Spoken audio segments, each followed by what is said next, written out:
नाव श्रेयस साईनाथ साळवे आहे. मी national detective फोर्सद्वारे आयोजित वक्तृत्व स्पर्धेत भाग घेत आहे. भाषणाचे विषय डॉक्टर बाबासाहेब आंबेडकर. स्पर्धागृह NDFC 60. हवा वेगाने नव्हती, हवेपेक्षा त्यांचा वेग होता. अन्यायाविरुद्ध लढण्याचा त्यांचा इरादा नेक होता, असा रामजी बाबांचा लेख. भीमराव आंबेडकर लाखातून नाही तर जगातून एक होता. दीनदलितांच्या उहदारा केले जीवनाचे रान भारतीय. राज्यघटनेचे शिल्पकार ते लिहिले भारतीय संविधान. केले 14 तळ्याचा सत्याग्रह.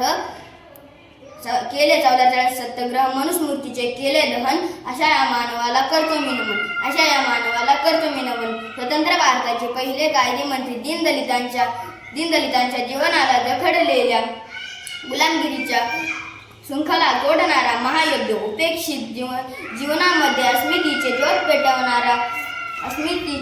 पेटवणारा प्रकाश सूर्य. तसेच स्वतःच्या अलौकिक विद्वत्तेचा वापर समाज हितासाठी करणारा पहिला महामानव डॉक्टर बाबासाहेब आंबेडकर, ज्यांनी आपला देह गोरगरीब जनतेच्या, दलितांच्या सुखासाठी, त्यांच्या सार्वजनिक विकासासाठी, समाजासाठी आणि देशासाठी चंदन समान जिजावाला. असे महान व्यक्ती, भारतीय राज्यघटनेचे शिल्पकार, भारतरत्न डॉक्टर बाबासाहेब आंबेडकर यांचा जन्म मध्य प्रदेशातील इंदूर जिल्ह्यातील मऊ येथे झाला.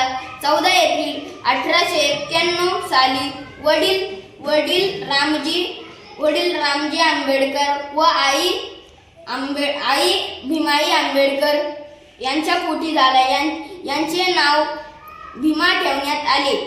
19व्या शतकाचा काळ गोरगरीब दलितांसाठी फार भयानक होता.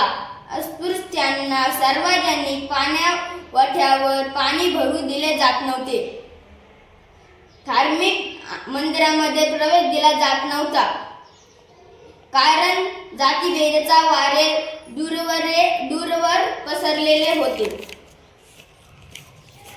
अनेक वर्ष चतुर्शांवरच्या नावाखाली अन्यायाचा करणारे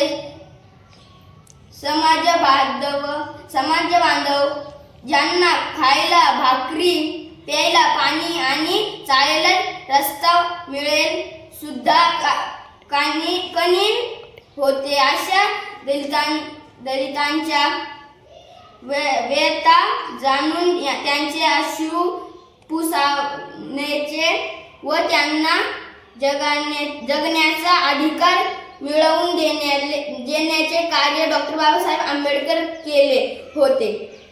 अंधारलेल्या जीवनात दिसत नव्हता प्रकाशाचा किरण पुसण्या त्याचे अश्रू देण्या दीनदलितांना नवसंजीवन अवतरणा एक महामानव.